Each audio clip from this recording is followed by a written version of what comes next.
బంగారం కొనేవారికి good news ఏంటి అనుకుంటున్నారా? పసిడి రేట్లు వెలవెలబోతున్నాయి. గోల్డ్ రేట్లు దిగొచ్చాయి. పసిడి ప్రేమికులకు ఇది ఊరట కలిగించే అంశమని చెప్పుకోవచ్చు. ఇంతకీ గోల్డ్ రేట్లు ఏ మేరకు తగ్గాయి వంటి అంశాలు ఇప్పుడు చూద్దాం. గోల్డ్ ధరలు గత నెలలో అంటే జూన్ నెలలో భారీగా దిగొచ్చాయి. జూన్ నెల గరిష్ట స్థాయి నుండి చూస్తే పసిడి వెండి రేట్లు ఏకంగా 6,000 వరకు పడిపోయింది. ఇది సానుకూల అంశమని చెప్పుకోవచ్చు. బంగారం ధరలు తెలుగు రాష్ట్రాలలో ఏ మేరకు ఉన్నాయో చూద్దాం. జూన్ నెల ఆరంభంలో బంగారం ధరలు 72,550 రూపాయల వద్ద ఉన్నాయి. 24 క్యారెట్ల బంగారానికి ఇది వర్తిస్తుంది. అలాగే 22 క్యారెట్ల బంగారం ధరను గమనిస్తే 66,500 రూపాయల వద్ద ఉండేది. అయితే అటుపైన బంగారం ధరలు తగ్గి క్రమంగా పెరుగుతూ వచ్చాయి. జూన్ 7న బంగారం ధరలు గరిష్ట స్థాయిని తాకాయి.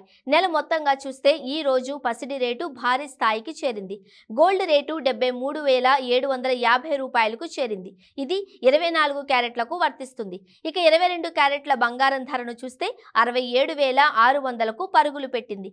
కానీ అటుపైన పసిడి రేటు పడిపోతూ వచ్చింది. జూన్ 10 నాటికి చూస్తే పసిడి రేటు 71,670కు పడిపోయింది. అటుపైన మళ్లీ పసిడి రేటు క్రమంగా పైకి చేరుతూ వచ్చింది. జూన్ 21 నాటికి ఈ గోల్డ్ రేటు 73,250కి చేరింది. కానీ ఆ తర్వాత మళ్లీ గోల్డ్ రేటు యూటర్న్ తీసుకుని పడిపోతూ వచ్చింది. జూన్ 27 నాటికి పసిడి రేటు 71,730కు పడిపోయింది. 24 క్యారెట్లకు వర్తిస్తుంది ఈ రేటు.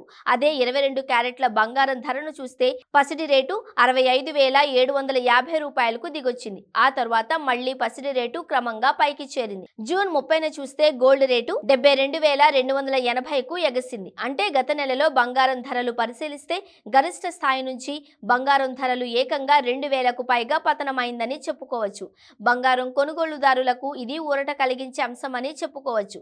ఇక వెండి రేటును చూస్తే జూన్ 1న వెండి ధర 98,000 స్థాయి వద్ద ఉంది. అలాగే జూన్ చివరకు వచ్చేసరికి వెండి రేటు 94,500కు పడిపోయింది. అంటే సిల్వర్ రేటు గత నెలలో ఏకంగా 3.57% మేర క్షీణించింది. అయితే గత నెలలో వెండి ధర జూన్ 7న 1,00,000 మార్కును దాటేసింది. 1,05,00,000 రూపాయలకు చేరింది. ఇక జూన్ 26న సిల్వర్ రేటు 94,500 కనిష్ట స్థాయిని నమోదు చేసింది. అంటే వెండి రేటు ఏకంగా 6,000 దిగొచ్చిందని చెప్పుకోవచ్చు.